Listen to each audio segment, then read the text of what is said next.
Bismillah. Bismillahirrahmanirrahim. Assalamualaikum warahmatullahi wabarakatuh.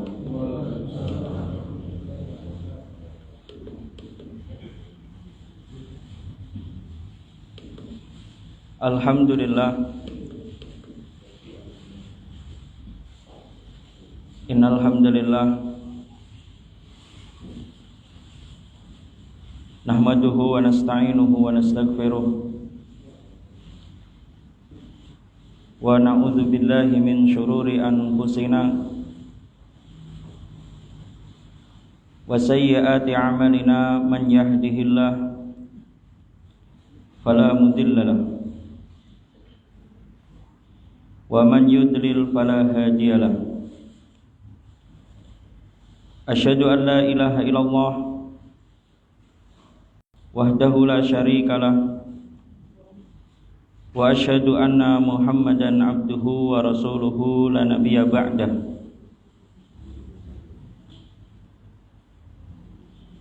Amma ba'da. Alhamdulillahirabbil alamin.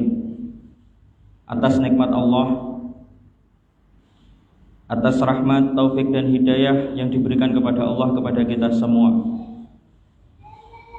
Alhamdulillahirabbil alamin. Atas nikmat Allah, atas nikmat kita bisa mendidik istri dan anak kita. Sedang yang istri alhamdulillah diberi kemudahan Allah untuk taat kepada suaminya. Alhamdulillahirabbil alamin. Alhamdulillahirabbil alamin. Atas nikmat Allah kita dimudahkan Allah Azza wa Jalla untuk melaksanakan perintah-perintahnya dan menjauhi larangan-larangannya.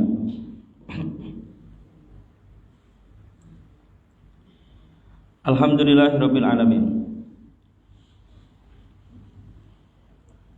Salawat serta salam semoga selalu senantiasa tercurahkan kepada baginda Nabiyuna Muhammad sallallahu alaihi wasallam. Dengan sunnah Nabi sallallahu alaihi wasallam kita bisa memahami muamalah suami istri. Dengan sunnah Nabi sallallahu alaihi wasallam kita bisa memahami, bisa berlemah lembut terhadap pasangan kita. Dengan sunnah Nabi sallallahu alaihi wasallam kita bisa memahami akhlak-akhlak yang mulia. Alhamdulillah. Wassalatu wassalamu ala nabiyyina Muhammad sallallahu alaihi wasallam. Ayyuhal ikhwah rahimani wa rahimakumullah.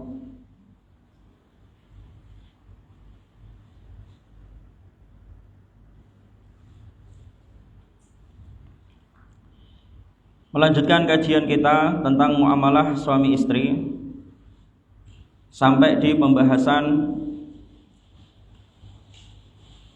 bagaimana memikat istri.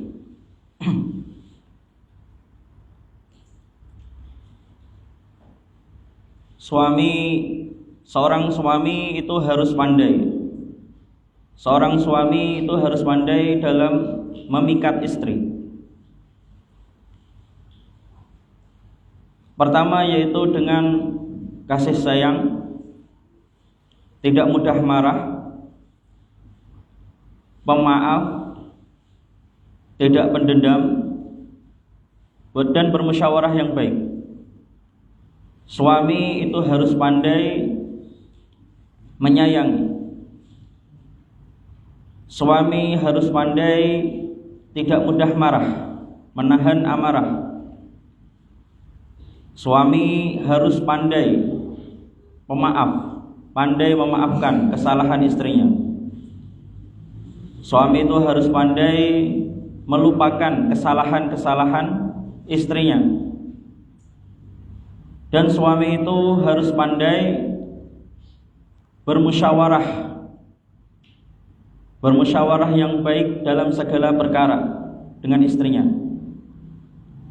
Untuk memutuskan apapun suami harus bermusyawarah, pandai berkomunikasi, pandai bermusyawarah dengan istrinya,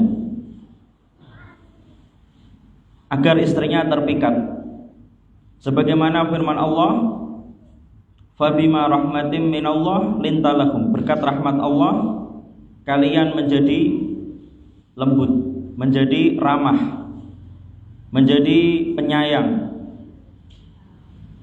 Berkat rahmat Allah lah kalian menjadi penyayang terhadap mereka, terhadap orang-orang. Walau kunta fadhdhan ghalidhal qalbi, kalau seandainya kamu bersifat walau kunta fadhdhan, pemarah, kasar, ghalidhal qalbi, berhati yang keras, hati yang keras, lan faddu min haulik, pasti orang-orang akan lari darimu. Lan faddu min haulik, lari dari sekitarmu, menjauh. Fa'fu anhum, maka maafkanlah orang-orang yang salah, terutama pembahasan kita istri, berarti fa'fu anhum, maafkanlah kesalahan-kesalahan istri. Wastaghfir lahum, dan mohonkanlah ampunan untuk kesalahan-kesalahan istri. Wastaghfir lahum. Wasyawirhum fil amr, dan bermusyawarahlah dalam segala perkara, terutama dengan istri. Berarti di sini, berarti mau memutuskan apapun, bermusyawarah dengan istri, bermusyawarah yang baik. Fa idza azamta, jika kamu sudah berusaha dengan baik, bersungguh-sungguh, fatawakkal 'ala Allah, maka bertawakallah kepada Allah.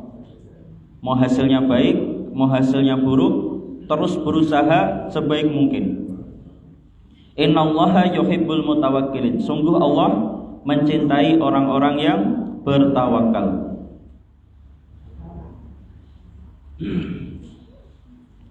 Apa sih penyebab orang itu kasar? Apa yang menyebabkan orang itu mudah marah? Kenapa tetangga kita itu pemarah? Atau kenapa suami kita pemarah? Apa yang menyebabkan orang itu bersifat kasar, hatinya keras, pendendam, susah untuk memaafkan, susah untuk melupakan kesalahan orang? Kenapa?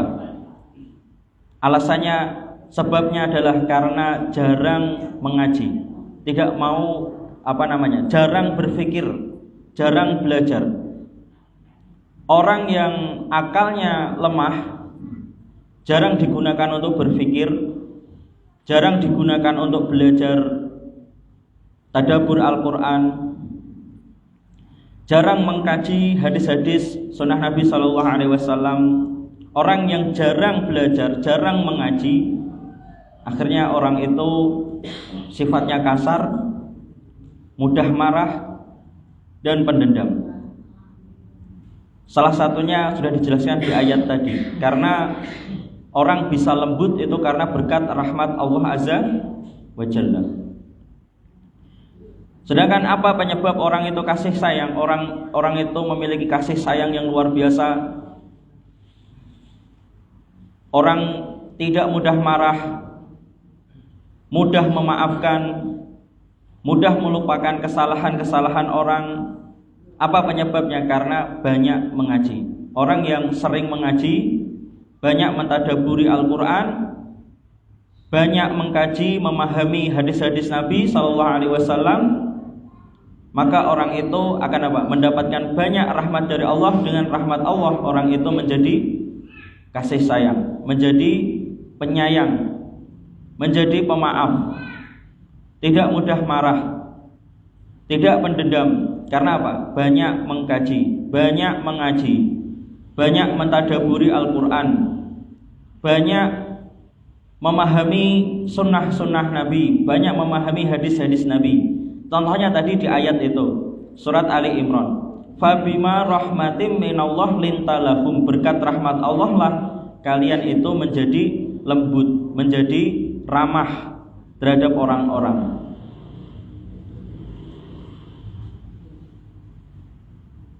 Kemudian kenapa orang mengaji itu jarang sekarang? Kenapa orang sekarang itu jarang mengaji? Karena sekarang itu lebih banyak penyimpangan tersebar. Banyak penyimpangan yang tersebar di HP, di TV, di media apapun, lingkungan dan lain-lainnya. Bagaimana kita mengobati penyimpangan yang merajalela? Penyimpangan itu sekarang membabi buta lewat media apapun. Bahkan penyimpangan itu masuk kan itu lewat dakwah kan itu. Maksudnya dakwah ustadz tapi pemahamannya salah. Penyimpangan itu sekarang membabi buta, perang pemikiran. Bagaimana kita mengobati penyimpangan yang merajalela? Pertama, kita harus mengungkap penyebabnya. Apa yang menyebabkan penyimpangan? Untuk mengobati penyakitnya, kita harus tahu sebab penyakitnya. Sebab pertama adalah kebodohan. Karena kebodohan inilah penyimpangan merajalela. Bagaimana kita mengobati kebodohan? Bagaimana kita mengobati kebodohan? Dengan ilmu yang benar, dengan mengaji yang benar, tadabbur Al-Quran yang benar, dengan memahami sunnah Nabi yang benar, ilmu yang benar untuk mengobati kebodohan. Kemudian sebab penyimpangan yang kedua itu adalah lingkungan yang buruk. Lingkungan yang buruk. Lingkungan yang buruk itu salah satu penyebab utama penyimpangan. Bagaimana kita mengobati lingkungan yang buruk? Bagaimana kita mengobatinya? Caranya adalah dengan mengurangi pengaruhnya, membatasi pengaruh lingkungan buruk. Atau kalau tidak bisa menguranginya atau mencegahnya, kalau tidak bisa mencegahnya, maka mau nggak mau harus merubahnya, merubah lingkungan tersebut atau pindah ke lingkungan yang lebih baik. Ya alhamdulillah, insya Allah di sini lingkungannya termasuk baik ya, alhamdulillah. Kemudian penyebab penyimpangan merajalela adalah cinta dunia. Cinta dunia ini susah untuk dikendalikan, susah untuk dikontrol. Ini hampir semua orang, bahkan sampai dai-dai, ustadz-ustadz, semua orang gak luput dari permasalahan ini. Inilah yang menyebabkan penyimpangan merajalela, yaitu cinta dunia. Terus bagaimana kita mengobati cinta dunia? Bagaimana kita mengobati cinta dunia? Yaitu dengan mengungkap realita dunia, mengungkap realita sebenarnya bagaimana dunia itu, hakikat dunia. Mengungkap jangan hanya sisi bahagianya saja dunia, tapi juga mengungkap realitanya. Karena dunia itu ada yang baik, di dunia itu ada yang membahagiakan, dunia itu ada yang buruk. Misalnya mengungkap realita dunia agar kita tidak tertipu dengan dunia. Misalnya di balik motor GP, ini realita. Kesuksesan motor GP terlaksana di Indonesia. Kemudian ada Formula E. Kemudian ada G20. Itu ada anggaran dana yang besar kan itu. Di balik itu semua, maka ada yang pastinya ada yang haknya diambil. Di antaranya akhirnya timbul bencana sosial. Bencana sosial ya mungkin harga melambung atau kebutuhan-kebutuhan sosial tidak terpenuhi. Kemudian bencana alam, karena bencana alam ini mungkin ada penanggulangan atau pencegahan yang dikurangi. Karena tadi anggaran-anggaran itu lebih banyak difokuskan untuk menyelenggarakan tadi MotoGP internasional, ya, Formula E internasional, G20 internasional. Itu kan menghabiskan dana yang besar. Di balik kesuksesan, di baliknya pasti ada yang dirugikan, kan itu di dunia. Ada bencana alam, ada bencana sosial di mana-mana. Realita lagi dunia, di balik kemenangan Piala Dunia, di balik kemenangan Piala Dunia, ada yang menang, negara yang menang bahagia, negara yang menang bahagia, negara yang kalah di negaranya pada rusuh, kan itu. Realita dunia, ada yang menang, ada yang kalah. Yang menang bahagia, yang kalah di negaranya rusuh. Itu di berita, bakar mobil, merusak toko-toko, kan itu. Karena apa? Penontonnya itu rusuh. Bukan penonton datang ke Piala Dunia. Jadi mereka menonton di negaranya masing-masing. Ketika negaranya kalah, mereka nggak terima. Di balik kemenangan Piala Dunia ada yang kalah rusuh. Dan itu terus. Itu diulangi terus dari dulu. Realita lagi. Di balik persatuan negara-negara NATO. Itu untuk keamanan, ngomongnya gitu, untuk keamanan dunia. Di balik persatuan negara-negara tersebut, di baliknya ada kematian-kematian orang. Negara Palestina, orang-orang di Palestina, orang-orang di Suriah, orang-orang di Yaman. Suriah yang dibomi, Suriah itu dibomi dulu, Aleppo kan itu. Kemudian di Palestina, di Yaman dibomi pesawat-pesawat NATO atas nama keamanan dunia. Dunia aman dari terorisme menurut mereka. Tapi di balik itu semua, di balik keamanan dunia itu, persatuan negara-negara, ada kematian-kematian. Kemudian di balik hidupnya Presiden Rusia, realita lagi. Presiden Rusia Putin atau Presiden Ukraina Zelensky, di balik itu ada yang hidup, presidennya hidup, Presiden Rusia hidup, Presiden Ukraina hidup. Di balik itu ada pasukan yang mati, ada rakyat-rakyatnya yang dikorbankan peperangan, kan itu. Demi apa? Alasannya untuk menjaga keutuhan negaranya, kan itu. Rusia untuk menjaga konstitusinya, kan itu. Menjaga negaranya. Ukraina juga gitu, menjaga negaranya. Gak mau ada negaranya yang dicaplokkan itu, Ukraina. Rusia juga gitu, nggak mau ada bagian negaranya yang dicaplokkan itu. Sengketa. Itulah realita dunia, cinta dunia. Bagaimana obatnya untuk mengobati cinta dunia? Mengungkap realita dunia. Dunia itu ada yang bahagia, ada bahagia yang baik, ada bahagia yang sifatnya buruk. Itu realita dunia. Kemudian yang terakhir, di antara penyebab penyimpangan merajalela adalah lalai terhadap akhirat. Lalai terhadap akhirat. Bagaimana mengobatinya? Bagaimana mengobati ketika kita lalai terhadap akhirat? Mengingat kematian. Mengingat kematian. Mendatangi acara-acara kematian.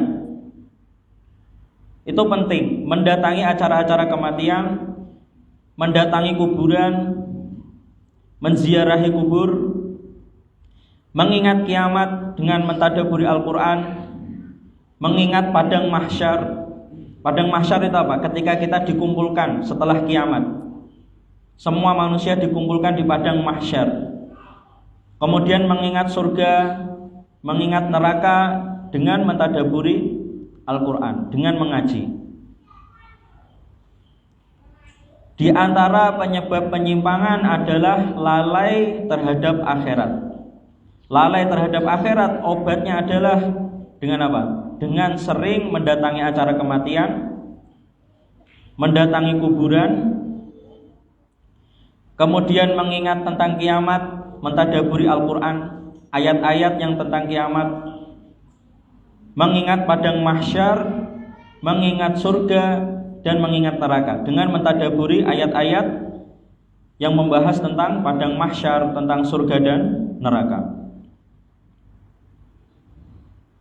Jadi itu ayyuhal ikhwah, bapak-bapak, ibu-ibu, rahimani wa rahimakumullah.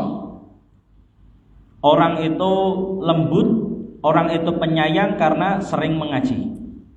Sedang orang itu kasar karena jarang mengaji.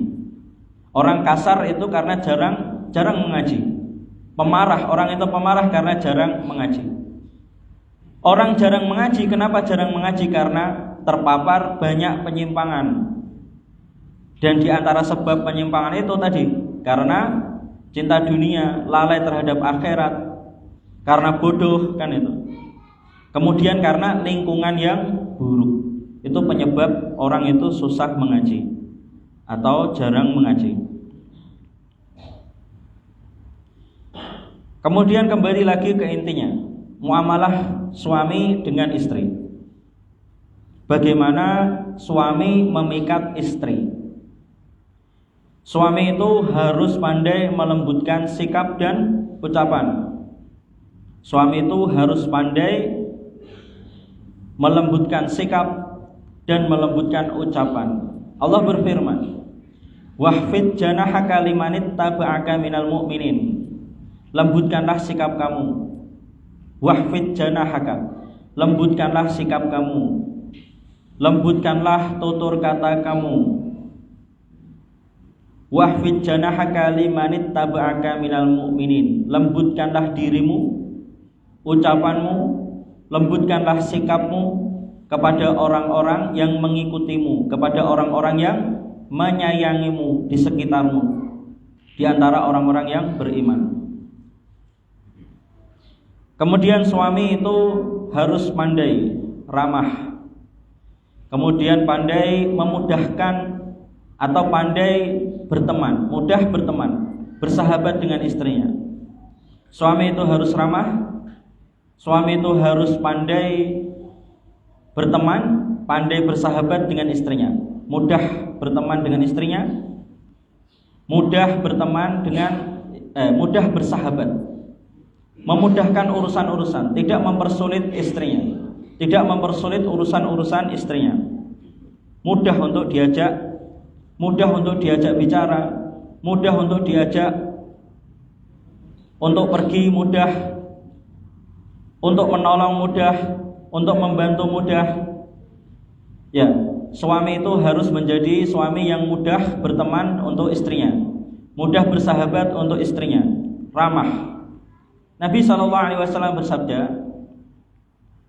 "Innar rifqa la yakunu fi syai'in illa zanah." Sungguh keramahan atau kelembutan, kemudahan berteman, itu maksudnya rifqun.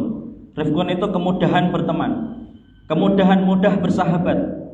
Innar rifqa, sesungguhnya mudah bersahabat atau mudah berteman, ramah, lembut. Innar rifqa la yakunu fi syai'in illa zanah. Kelembutan, kemudahan berteman tidaklah ada pada sesuatu kecuali pasti akan zanah, pasti akan menghiasinya, akan memperindah. Ar-rifqun itu kelembutan, keramahan. Maksudnya kelembutan, keramahan itu apa? Mudah berteman, mudah bersahabat. Dan ini suami sangat ditekankan. Suami itu sangat ditekankan harus pandai berteman dengan istrinya, pandai bersahabat dengan istrinya, mudah dalam urusan-urusan dengan istrinya, mudah dalam berbicara, mudah dalam ketika dimintai pertolongan, mudah dalam apapun. Kemudian untuk memikat istri, suami itu harus pandai membahagiakan istri, membuat istri nyaman, membuat istri bahagia, mudah atau pintar mencairkan suasana, pintar memberi kehangatan dan kenyamanan, agar selalu apa? Selalu disayangi istrinya, agar istrinya selalu betah tinggal dekat dengannya, agar istrinya selalu merindukannya, merindukan suami ketika suaminya pergi. Karena apa? Suaminya pintar membahagiakan istrinya. Allah berfirman, wa min ayatihi an khalaqalakum min anfusikum azwajan litaskunu ilaiha. Dan diantara tanda-tanda kebesaran Allah Azza wa Jalla, Allah menciptakan kalian dari sesama jenis kalian atau sesama manusia. Allah menciptakan dari jenis kalian, min anfusikum, dari diri kalian, azwajan sebagai istri, sebagai pasangan, litaskunu ilaiha, agar kamu apa? Mencintainya. Litaskunu ilaiha, agar kamu membahagiakan istri, agar kamu membuat tentram istri, agar kamu apa?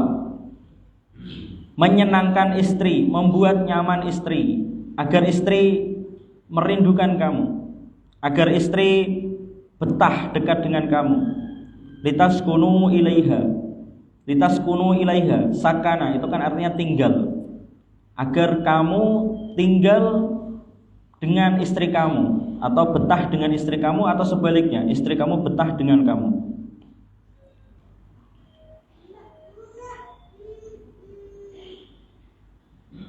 Kemudian bapak-bapak, ibu-ibu rahimani wa rahimakumullah, bagaimana memikat istri, yaitu suami harus pandai memuliakan istri. Jadi tidak hanya suami saja yang dimuliakan, tetapi istri itu harus dimuliakan. Suami harus pandai memuliakan istrinya. Bagaimana Islam memuliakan seorang perempuan? Bagaimana Islam memuliakan seorang istri perempuan? Rasulullah SAW bersabda, ad-dunya mata', dunia itu adalah perhiasan. Wa khairu mata'id dunya al-mar'atu as-salihah, seindah-indah perhiasan dunia adalah perempuan yang soleh, al-mar'atu salihah.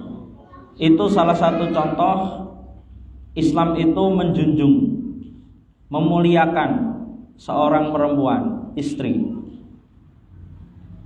Anda kalau suka mobil, jenengan kalau suka mobil atau suka motor, koleksi motor, motor-motor antik, jangan melebihi cinta itu, jangan melebihi dari cinta kepada istri. Kalau mobil itu disayang, maka istri harus lebih disayang.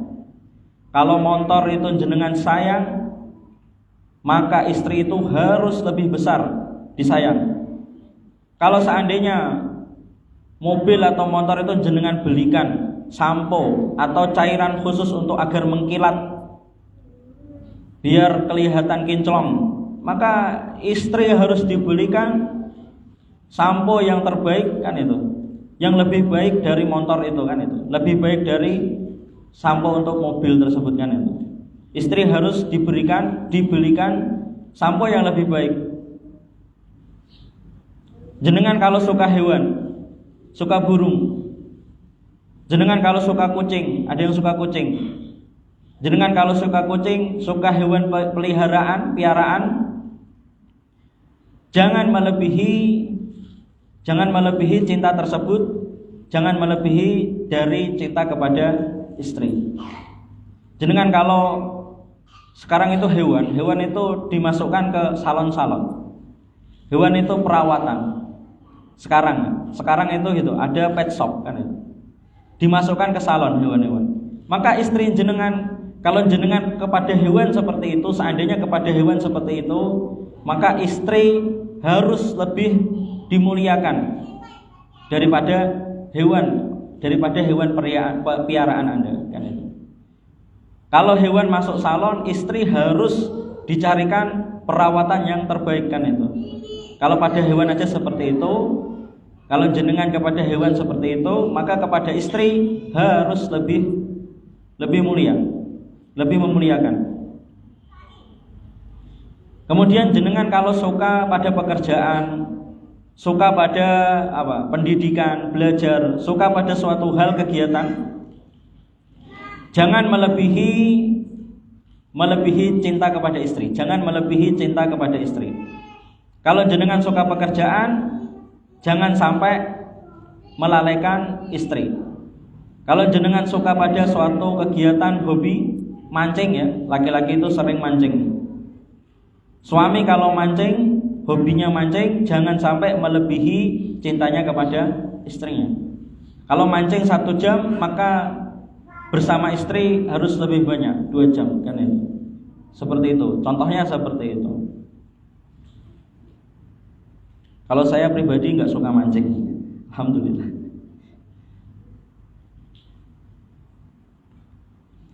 Kemudian memberi sesuatu yang terbaik. Suami harus pandai memberi istrinya sesuatu yang terbaik. Rasulullah SAW itu bersabda, akmalul mu'minina imanan ahsanuhum khuluqan. Mukmin yang paling sempurna imannya adalah yang paling baik dalam memberi. Ketika memberi yang paling baik, ahsanuhum khuluqan, atau yang paling baik perangainya. Dan di sini maksudnya ketika di pembahasan ini ya, yang paling baik dalam memberi, ahsanuhum khuluqan. Ya dalam berbicara, pokoknya dalam apapun, terutama di sini yang kita bahas dalam memberi, berarti ketika memberi yang paling baik, ahsanuhum khuluqan. Wa khiyaruhum linisaihim. Dan yang paling baik di antara orang yang beriman adalah orang yang paling baik kepada istrinya. Berarti yang paling baik ketika memberi istrinya. Ini memberi sesuatu yang terbaik, seringkan itu. Jadi kalau memberi istri, usahakan kan itu. Suami itu kalau saya berusaha istri saya dan anak saya kalau bisa makan lebih enak daripada saya, kan itu. Saya prinsip gitu kan itu. Kalau seandainya saya pengen sesuatu, ini saya realita saya. Kalau saya pengen sesuatu itu pengen saya beli kan itu, butuh uang tertentu kan itu, saya nggak akan korbankan istri saya atau anak saya kan itu. Masih paham kan itu jenengan? Jadi mungkin saya yang makannya irit kan itu, istri saya dan anak saya kalau bisa makannya lebih enak dari saya. Kalau bisa gitu. Tapi kalau nggak bisa ya disesuaikan ekonomi masing-masing kan itu. Intinya tadi, ketika memberi sesuatu kepada istri dan anak kan itu harus diberikan sesuatu yang terbaik. Jangan sampai kita pengen sesuatu mengorbankan istri dan anak kan itu. Ya kalaupun mungkin saya lalai ataupun siapapun yang lalai dalam masalah ini, astagfirullahaladzim. Semoga Allah mengampuni kesalahan-kesalahan kita semuanya. Astagfirullahaladzim. Ya, kita usahakan memberi kepada istri kita dan anak-anak kita yang terbaik. Kemudian yang terakhir dalam memikat istri, agar istri itu betah sama kita, agar istri sayang mencintai kita kan itu, yaitu memberi. Suami itu harus pandai memberi perlindungan yang terbaik dan sentuhan yang terbaik. Karena apa? Perempuan itu khuliqna min dila'. Beliau sallallahu alaihi wasallam bersabda, al-mar'atu khuliqna min dila'. Perempuan itu terbuat dari sesuatu yang rapuh, dari tulang rusuk. Khuliqna min dila', sesuatu yang rapuh, yang bengkok. Perempuan itu asalnya bengkok. Bengkok itu maksudnya rapuh, lemah, seperti kaca gitu maksudnya. Mudah pecah, mudah rusak kan itu.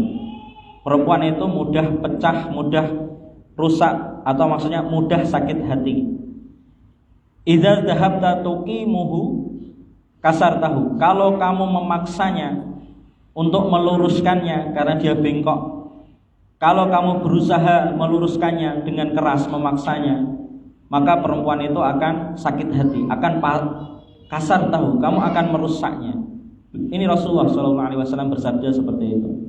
Perempuan itu memang aslinya rapuh, mudah rusak gitu maksudnya, mudah pecah, mudah sakit hati, mudah stres kan itu, mudah marah kan itu. Idza dhahabta tuqimuhu kasartah. Kalau kamu memaksanya untuk lurus, pengen agar istri kamu lurus, kamu memaksanya, kamu malah akan merusaknya, malah akan memecahkannya, malah akan menyakitinya. Wa idza taraktahu, sedangkan kalau kamu biarkan dia bengkok atau terlalu berlebihan ya, salah kan itu. Kalau kamu membiarkannya, lam yazal a'waj, dia ya emang aslinya perempuan itu akan tetap bengkok kan itu. Dibiarkan pun bengkok kan itu. Tapi kalau kita paksa, kita luruskan, itu bahaya juga kan itu. Jadi perempuan itu memang kita harus pandai-pandai. Perempuan itu memang kadang mudah marah. Perempuan itu, istri itu kadang itu sering salah. Karena perempuan itu bengkok kan itu. Dan ketika kita meluruskan, ya kita harus meluruskan. Laki-laki itu harus meluruskan wanita, laki-laki itu harus meluruskan istrinya. Tapi jangan berlebihan ketika meluruskan, jangan memaksa berlebihan. Kalau kamu paksa istri kamu agar lurus kan itu, ketika salah kamu paksa agar lurus kan itu, malah itu akan membuatnya sakit hati, membuatnya pecah kan itu, adila, karena dia rapuh kan itu, membuatnya stres, membuatnya sakit hati. Jadi yang meluruskan, jadi kita harus pandai-pandai. Suami itu harus pandai-pandai ketika meluruskan istrinya. Yo jangan terlalu keras, yo jangan terlalu membiarkan. Itulah suami yang bijak kan itu. Maka dari itu Allah Subhanahu wa taala berfirman di surat An-Nisa, wa ashiruhunna bil ma'ruf. Wa ashiruhunna bil ma'ruf. Pergaulilah istrimu dengan pergaulan yang baik, atau sikapilah dengan baik, sebaik-baiknya. Wa ashiruhunna bil ma'ruf. Wa ashiruhunna bil ma'ruf ini tadi dipahami dengan hadis tadi. Kalau meluruskan jangan terlalu kasar, kalau menasehati jangan terlalu keras. Tapi kalau membiarkan, yo jangan kebablasan kan itu. Ketika membiarkan istri, mendiamkan istri, jangan kebablasan. Ketika meluruskan juga jangan terlalu keras. Pokoknya pandai-pandai seorang suami ini harus bijak dalam masalah ini. Memahami kebiasaan dan kekurangan dan kelemahan istri. Suami itu harus pandai memahami kebiasaan, harus pandai memahami kekurangan istri, kelemahan istri. Suami harus pandai memahami apa yang membuat istri marah, apa yang membuat istri senang.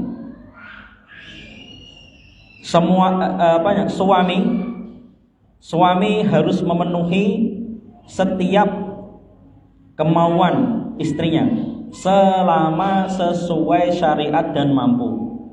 Itu penting.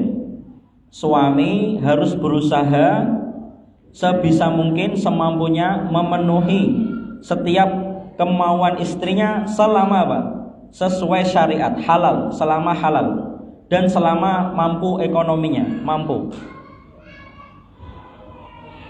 Kemudian suami itu harus berpolitik dengan istrinya. Berpolitik tapi yang diridhoi Allah Azza wa Jalla, mensiasati yang baik. Mensiasati, siasat itu gimana ya? Siasat itu kayak ya kayak dianggap kayak ngakali, tapi bukan ngakali. Kalau ngakali itu jelek. Berpolitik di sini tuh kayak ngakali, tapi bukan ngakali. Berpolitik yang baik yang diridhoi Allah Azza wa Jalla, mensiasati istri. Jadi kalau ini menyebabkan istri suka belanja kan itu, pas lagi ekonominya lemah kan itu, ya jangan dibatasi kan itu. Ya pokoknya sepandai mungkin, sebijak mungkin gimana caranya, misal kalau pas ekonominya sedang lemah, bagaimana politiknya agar istri itu tidak sering belanja, kan itu. Tapi dengan cara yang baik, membatasi istri dengan cara yang baik, membatasi istri agar tidak boros dalam belanja, kan itu, dengan cara yang baik, politik yang baik, siasat yang baik.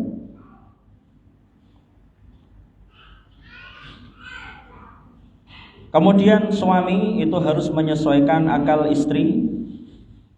Istri itu tadi lemah, rapuh, akal istri itu lebih lemah dari suami, maka suami itu harus menyesuaikan.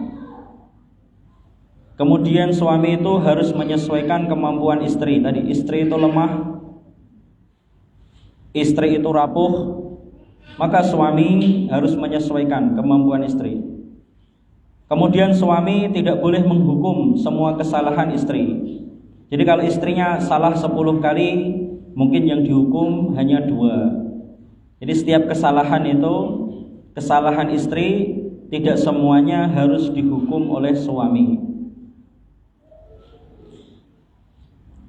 Jadi tadi suami itu harus pandai, bijak, memahami kebiasaan dan kekurangan dan kelemahan istrinya.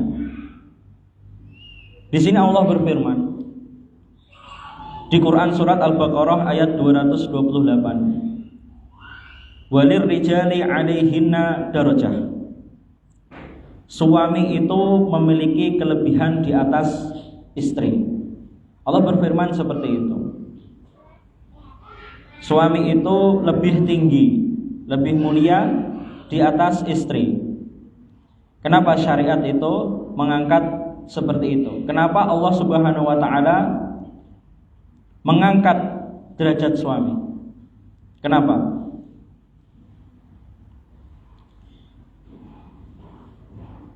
Kenapa Allah Subhanahu wa taala mengangkat derajat seorang suami daripada istri? Agar apa? Agar kita itu paham perempuan itu aslinya lemah. Perempuan itu aslinya lemah, maka suami yang bijak, orang yang bijak itu tidak akan memberi hukuman yang sama antara laki-laki dan perempuan. Orang yang bijak tidak akan memberikan pekerjaan yang sama antara laki-laki dan perempuan. Jadi kalau laki-laki tugasnya 10, perempuan tugasnya 5, itu bijak. Tapi kalau laki-laki 10, perempuan 10, tugasnya sama, itu tidak bijak. Hanya orang gila yang memberikan beban penuh atau hukuman penuh, memberi hukuman sama seperti laki-laki kepada perempuan. Hanya orang gila. Jika perempuan salah 10 kali, maka laki-laki suami itu yang kesalahan itu hanya dihitung misal 5 saja. Jika istri salah 10 kali, yang dihitung kesalahan misal hanya 5 saja. Jika istri marah mungkin sehari bisa 5 kali, bisa 10 kali dalam sehari, kan itu. Maka suami itu, karena suami apa? Walir rijali 'alaihinna darajah, karena suami itu lebih tinggi derajatnya daripada istri, maka apa? Marahnya suami itu harus lebih sedikit. Itu maksudnya walir rijali 'alaihinna darajah. Jika istri marahnya 10 kali, maka suami marahnya 1 kali. Jika suami sabarnya 5 kali, maka istri sabarnya 1 Jadi kalau istri gak sabaran, suami itu harus lebih memaklumi. Karena apa? Walir rijali 'alaihinna darajah, karena suami itu derajatnya lebih tinggi. Jadi kalau suami lebih sabar, ya ojo terus bangga berlebihan. Karena emang dasarnya laki-laki itu harus lebih sabar. Jadi laki-laki itu ya lucu kalau bilang, seandainya laki-laki bilang, "Kowe ku ra sabaran," perempuan dibilang gitu. Seandainya laki-laki bilang, "Kowe ku gak sabaran," ya emang karena perempuan itu dasarnya walir rijali 'alaihinna darajah. Perempuan itu pada dasarnya lebih lemah. Jadi yang lebih sabar itu harusnya suami. Tapi kalau suami marahnya lebih banyak dari istri, ini suami yang gila, suami yang akalnya rusak kan itu. Kalau istri kerjanya 10 kali, maka suami kerjanya harus lebih banyak kan itu. Kalau istri kerjanya 10 kali, suami harus kerjanya lebih banyak. Dan laki-laki yang gila itu kalau istrinya yang capek, kerjanya banyak, mungkin tugasnya 10, yang suami tidur-tiduran, main HP kan itu, ngegame saja kan itu, atau nongkrong saja kan itu. Ini suami yang gila kan itu. Istrinya disuruh capek, kerjanya lebih banyak 10 kali, suaminya tidur-tiduran, malas-malesan. Ini suami yang gila kan itu. Kemudian memahami kelihayan akal istri dan kerumitan istri. Suami itu harus pandai memahami kerumitan istri. Itu penting. Dalam hadis itu disebutkan Nabi itu berkata kepada Aisyah dan Hafsah, kepada dua istrinya, inna kunna sawahiba Yusuf, sawahibu Yusuf, kalian itu seperti istrinya Yusuf. Istrinya Yusuf itu siapa? Zulaikha. Zulaikha itu sebelum menjadi istri Nabi Yusuf itu berusaha mengakali Nabi Yusuf kan itu. Perempuan itu dari sini dipahami, aslinya perempuan itu lebih ahli. Perempuan dan laki-laki, suami dan istri itu lebih ahli dalam merekayasa di dalam rumah, dalam membuat tipu daya. Dan suami harus memahaminya, harus memahami rekayasa istri. Istri itu ahli dalam mempengaruhi suami. Istri itu ahli dalam memberi pengaruh, kan itu. Mempengaruhi istri, mempengaruhi suami, mempengaruhi anak-anak, mempengaruhi orang tua. Dan suami harus memahaminya. Suami harus memahaminya, pandai dalam memahami itu.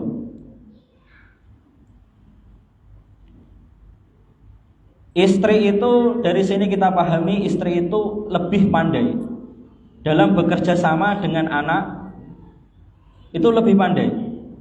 Dari hadis ini kita pahami, di dalam rumah suami dan istri, mana yang lebih pandai dalam bekerja sama dengan anak? Itu lebih pandai istri. Bekerja sama dengan anaknya, antara suami dan istri itu lebih pandai istri bekerja sama dengan anaknya. Istri itu lebih pandai bekerja sama dengan mungkin teman-temannya, atau dengan orang tuanya, atau dengan saudara-saudaranya. Intinya perempuan itu lebih pandai dalam bekerja sama daripada laki-laki. Sedangkan kalau laki-laki itu lebih sering berselisih kan itu, dengan sesama laki-laki kan itu. Kalau perempuan dengan perempuan itu lebih mudah bekerja sama. Kemudian fikihnya gimana? Apakah boleh laki-laki itu diam kalau melihat, memahami? Kita tahu, wah istriku ini dah bermain-main kan itu, mau berusaha membohongi saya kan itu, atau berusaha mempengaruhi saya, atau istri saya itu berusaha kerjasama dengan anak, berusaha kerjasama dengan orang tua, berusaha merekayasa kan itu. Mungkin pengen beli sesuatu, atau mungkin pengen sesuatu tertentu kan itu. Suami bagaimana? Syariat itu membolehkan diam. Suami kadang itu mendiamkannya, membiarkan istri ben karpe, sesuai mengikuti pengaruhnya, sesuai rekayasanya, mengikuti kerjasamanya, didiamkan. Meski suami tahu. Jadi suami itu kadang nggak perlu meluap-luap, atau nggak perlu membesar-besarkan masalah kan itu. Suami itu harus pandai dalam ini, kadang mendiamkannya. Nabi Yusuf ketika dalam kasusnya dengan Zulaikha, Nabi Yusuf itu lebih memilih diam. Agar apa? Demi kemaslahatan, keselamatan Zulaikha, demi keselamatan Nabi Yusuf juga. Nabi Yusuf lebih memilih apa? Di penjara.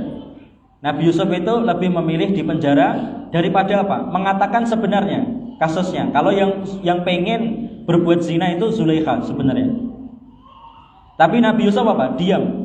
Jadi kadang suami itu ketika melihat rekayasa istrinya, melihat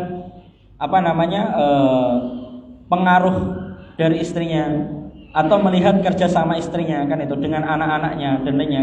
Kadang suami itu lebih baik diam demi apa? Keselamatan rumah tangga, demi keselamatan rumah tangga. Tapi tetap selama sesuai syariat, selama rekayasa itu sesuai syariat, selama masih batasannya sesuai syariat, demi keselamatan rumah tangga. Kadang itu suami lebih baik diam. Contohnya Nabi Muhammad SAW. Nabi Muhammad SAW itu pernah direkayasa oleh Aisyah dan Hafsah agar agar tidak lama-lama di rumahnya Zainab. Karena Nabi itu kalau di rumahnya Zainab sering kan itu, lebih sering daripada istri yang lainnya. Kenapa? Karena Zainab itu punya madu. Nabi itu sering diberi madu oleh Zainab. Nabi suka madu. Maka Nabi itu sering ke rumah Zainab untuk minum madu. Aisyah dan Hafsah nggak suka. Kenapa? Karena tidak punya madu. Akhirnya apa? Aisyah dan Hafsah itu kerjasama, merekayasa. Nanti kalau Nabi datang ke rumah kamu nanti bilang, ya Nabi, apa ini yang bau dari mulutmu? Kan itu. Seperti bau maghofir, seperti bau makanan maghofir. Maghofir itu makanan yang manis, tapi baunya tidak enak. Itu rekayasa. Aisyah dan Hafsah merekayasa Nabi Muhammad SAW. Jadi kisah Aisyah dan Hafsah itu lucu-lucu. Ketika cemburu dengan istri yang lain, mereka itu sering merekayasa. Dan Nabi bagaimana? Nabi diam mengikuti rekayasa tersebut. Bahkan Nabi demi istrinya, dua istrinya itu Aisyah dan Hafsah, Nabi sampai apa? Mengharamkan madu untuk dirinya. Nabi bersumpah, saya tidak akan minum madu lagi, kan itu. Nabi bilang gitu, mengharamkan madu untuk dirinya demi Aisyah dan Hafsah. Ngalah. Nabi ngalah demi cintanya Aisyah dan Hafsah. Tapi apa? Itu ditegur oleh Allah Azza wa Jalla. Nabi aja bisa seperti itu ya, kan itu. Apalagi kita, kan itu. Maka laki-laki itu kadang kan itu gak apa-apa menuruti pengaruh istrinya, rekayasa istrinya demi keselamatan rumah tangga. Tapi kadang laki-laki itu harus tegas meluruskan istrinya kalau tidak sesuai syariat, kan itu. Kalau tidak sesuai syariat harus tegas. Kemudian suami itu harus memahami kekufuran istri. Kalau gak paham ini, suami kalau nggak memahami kekufuran istri, suami itu akan sering sakit hati. Istri itu dinaskan di hadis oleh Rasulullah SAW suka mengingkari kebaikan suami. Istri itu punya sifat asli, perempuan itu punya sifat asli, suka mengingkari kebaikan suaminya. Jadi suami itu kamu nol, kan itu. Kamu nggak bisa apa-apa, kan itu. Kamu nggak sayang sama aku, kowe nggak pernah ngasih aku apa-apa. Padahal baru uang itu mungkin baru dikasihkan pagi ini, malamnya itu mungkin bisa. Kamu gak pernah ngasih saya apa-apa. Karena apa? Laki-laki karena salah satu. Karena laki-laki melakukan satu kesalahan, kebaikan yang sebanyak apapun dilupakan. Subhanakallahumma wa bihamdika asyhadu an la ilaha illa anta astaghfiruka wa atubu ilaik. Jazakumullah khairan. Barakallahu fikum. Wassalamualaikum warahmatullahi wabarakatuh.